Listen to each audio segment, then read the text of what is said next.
Hello అండి, అందరికీ నమస్తే.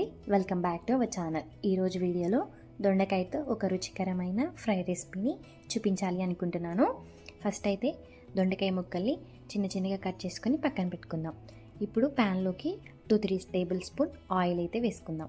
చూసారు కదా, ఆయిల్ వేసుకున్న తర్వాత హీట్ ఎక్కిన తర్వాత అందులోకి తాలింపు దినుసులను వేసుకుందాం.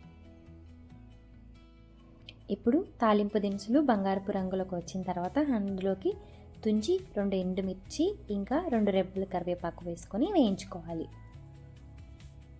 చూసారు కదా, ఈ విధంగా మంచిగా వేయించుకున్న తర్వాత అందులోకి ఉల్లిపాయలు ఇంకా పచ్చిమిరపకాయలు వేసుకొని వేయించుకోవాలి.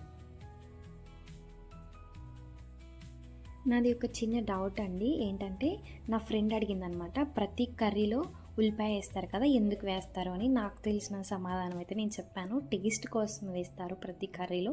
ఉల్లిపాయలో ఘాటు ఇంకా స్వీట్నెస్ ఉంటుంది కాబట్టి బ్యాలెన్స్ చేస్తుంది కర్రీని అని చెప్పాను. మీకు తెలిస్తే కామెంట్ చేయండి ఎందుకు వేస్తారైతే. నాకు ఇది మాత్రమే తెలుసు, ఇంకేమన్నా రీజన్స్ ఉన్నాయేమో మీకు తెలిస్తే కామెంట్ చేయండి. అండ్ ఇప్పుడు ఉల్లిపాయ వేగిన తర్వాత అందులోకి దొండకాయ ముక్కలు వేసుకొని కలుపుకోవాలి. నేనైతే బాండీని కొంచెం చిన్నదిగా తీసుకున్నాను, కొంచెం పెద్దది తీసుకుంటే మంచిగా ఉంటుంది. నేను ఏంటంటే ముక్కలు ఉడికిన తర్వాత మినిమైజ్ అయిపోతాయి కదా, తక్కువ అవుతాయి కదా అని చెప్పి ఇలా తీసుకున్నాను. బట్ అడిగంటేసింది.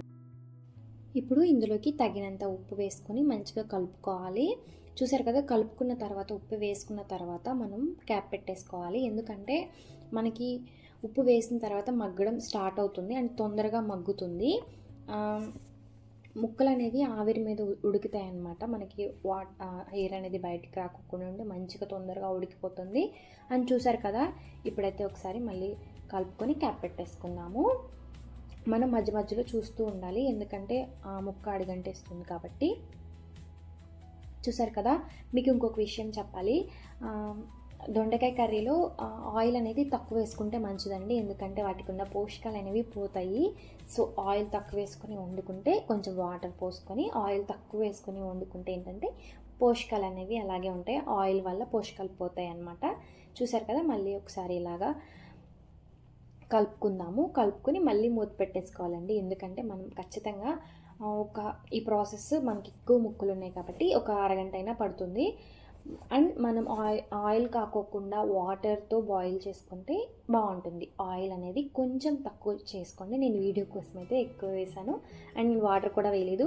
ఆ దొండకాయలు ఏంటంటే మా చెట్టువే అనమాట. సో మన ఇంట్లో ఉండేవైతే మనకి ఇంకా ఫ్రెష్గా వస్తున్నాయి కాబట్టి వాటర్ కంటెంట్ అనేది ఎక్కువగా ఉంటుంది. అండ్ ఇందులోకి కారం ఒక స్పూన్ 2 స్పూన్స్ మీకు టేస్ట్కి తగ్గట్టు కారం వేసుకొని మంచిగా కలిపేసుకుందాం.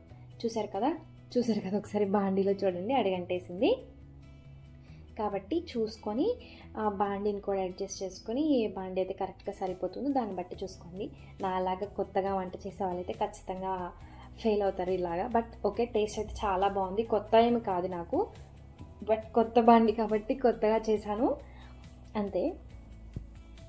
రెసిపీ నచ్చితే ట్రై చేసి ఎలా వచ్చిందో కామెంట్ సెక్షన్లో కామెంట్ చేయండి. వీడియో నచ్చితే ఒక లైక్ ఇవ్వండి, మరి సబ్స్క్రైబ్ చేసి మన ఫ్యామిలీలో జాయిన్ అవ్వండి. నెక్స్ట్ వీడియోలో మళ్ళీ కలుద్దాం. Bye bye.